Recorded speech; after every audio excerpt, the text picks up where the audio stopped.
তো এখানে আমাদের একটা সিউডো কোড দেওয়া আছে, সিউডো কোডের মধ্যে তার আমরা আউটপুটটা বার করব।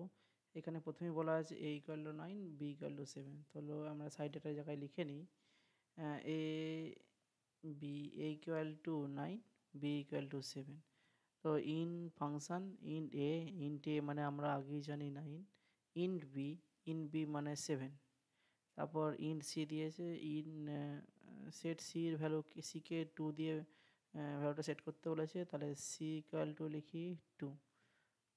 তারপর B equal to B mod C, তাহলে B equal to B mod C. তাহলে বি এর ভ্যালু আমরা জানি হচ্ছে 7, 7 মডুলো সি মানে 2, তাহলে এর অ্যান্সার আসবে 1।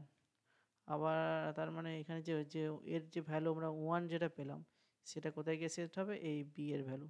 তাহলে তারপর দ্বিতীয়তে বলেছে এ মড সি, দ্বিতীয়টা বলেছে A equal to A mod C.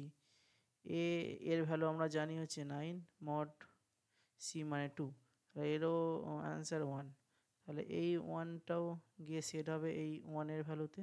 তাহলে তাহলে এখন এর ভ্যালু দাঁড়াচ্ছে 1, বি এর ভ্যালু দাঁড়াচ্ছে 1, সি এর ভ্যালু যেমন 2, 2ই আছে। তো এখানে রিটার্ন করতে বলেছে এ প্লাস বি, তাহলে আমরা এর ভ্যালুও জানি 1, বি এর ভ্যালু জানি 1 ইকুয়াল টু 2। এন্ড ফাংশনটা এন্ড হয়ে যাচ্ছে। তাহলে অ্যান্সার এখানে আসছে অপশান সি, এটা অ্যান্সার দাঁড়াচ্ছে 2 হচ্ছে দ্য আউটপুট।